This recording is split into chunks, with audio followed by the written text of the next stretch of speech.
Joining me now is David Chartrand, president of the Manitoba Metis Federation. Good morning. Thank you so much for taking the time to speak with us. What's happening with the evacuations right now? What do you find are the biggest challenges in getting people out to safety? Well, firstly, thank you, Marcia, for having me on the show.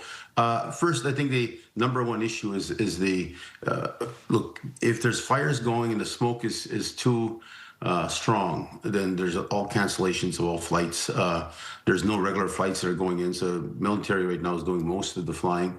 But unfortunately, what happens is that every family is only allowed to one backpack. So we're finding when there's about 12,000 now in Winnipeg, Brandon, Port Prairie, that have been evacuated, and it's causing, of course, a great challenge for everyone, including the province. The big fear we have right now is Thompson, the city of Thompson. Of course, we got tested with flin-flon first round, of course, and that entire city was evacuated, which is about 5,000 to 6,000, but Thompson's about 16,000 to 17,000 people. That would lead about 30,000 evacuees heading into the south. So that would be a hell of a challenge for everyone, including us. Our government's working diligently to make sure we have everything we can. But I'll give you one thing, Marcy, that Manitobans and others are very kind people. We have donations coming in left and right, and which is absolutely needed. The big challenge we face is the smaller things like hygiene and clothing for children. Again, children's needs is a big pressure point. We have tried to find ways around the pharmaceutical issue regarding the prescriptions. Because that's another challenge that we know Indigenous people face a very strong health crisis, and a lot of them are in some form, whether it's dialysis or whether they're people taking diabetes prescriptions. So we're trying to find our angle around that part of the challenge that we face. But everybody's coming together, and that's the thing that I think help us defeat this. The weather today is not bad.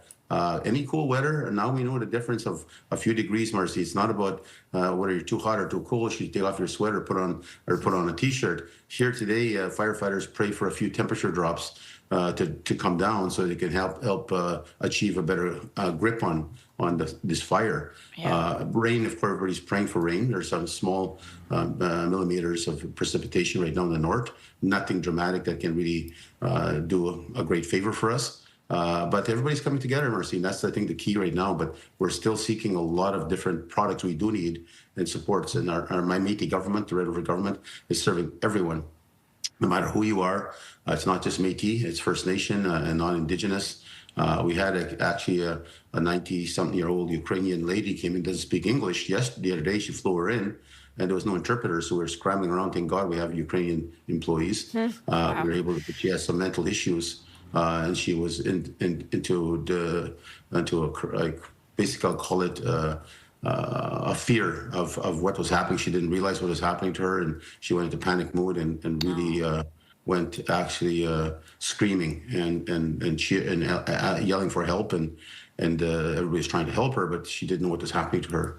So it sounds like, yes, there are some challenges. I'm a bit struck, but I guess it's not a real surprise that you're only allowed to bring like a backpack, one personal item, and that is causing some challenges, but you feel that the province is supporting you. I'm wondering about the disaster management plans. Your federation is working towards creating something. What would that entail, and how would that help eventually mitigate some of these challenges that you are facing during these periods of evacuation and fires? Well, two friends, we're working. We have a meeting every night at 7 o'clock. Everybody is in that meeting. Then we have our own meetings to the Métis government at 4 o'clock. And we get a full briefing what's going on, where the fires are, how far they spread, how much more hectares has been hit. Is the fire moving west, is it moving south? It makes a big difference because it hits a highway, then it can block the entire city of Thompson, for example, number 6 highway. But I think what really is coming out of this, Mercy, we just had the first round, and now we're going to the second round in the same couple months. But let's not forget, a couple years ago, we went through this. And that's why my government was so ready for this one, because we had a prepared team. But it's telling us something. It's telling our country something. We can't take these fires lightly anymore. The environment has changed rapidly. And if people want to deny it, they can deny all they want. But it's changed. And we need to have a better equipped system in our country, in our provinces. Not just a few water bombers and a few helicopters that carrying some water tanks. We need to be more prepared, just like we're going to war. And I think that's what we should be doing. And no matter if they sit there for years, imagine the billions we're going to be spending on this, the billions upon billions. So imagine if we had had a better equipped system, we wouldn't be probably in this dire need we are right now. And you have to worry about the people fighting these fires. They're bringing from everywhere. Mexico, or there's some, I think, from Australia. They're coming from everywhere.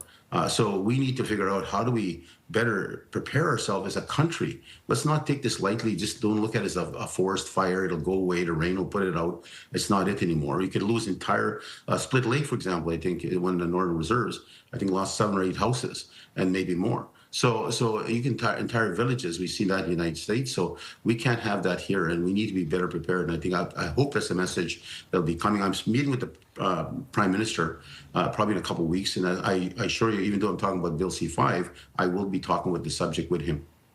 I want to ask you lastly, where are all these people going who are being evacuated? Well, this is where, again, the challenge lies. We're using, imagine if you're a family of 5, 7 kids and you're hauled into a city, and you find yourself, you're living now in a soccer arena. There's some places have 1,200 cots. The RBC Center, Convention Center, is potentially up to 7,000 cots. And then most of these soccer and ice arenas, Saugeen First Nations got their arena just not far from Winnipeg. And so you look at every hotel, all we have working camps. We own beautiful working camps. That's all filled up. We have some apartments. They're all filled. Everything we have is filled.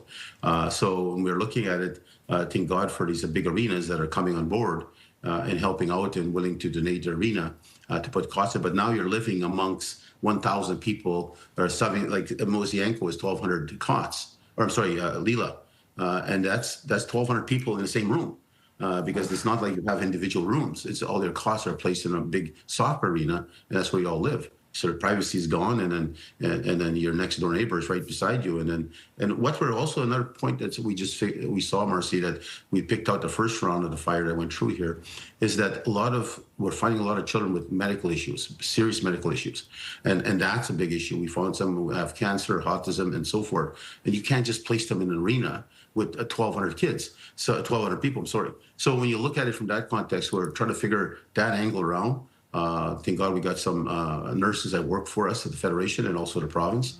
But there is a serious issue of that nature. So I'm calling out really to the big companies, big industry. They're coming on board, the smaller ones, but I'm calling big industry to come on side and help out or donate.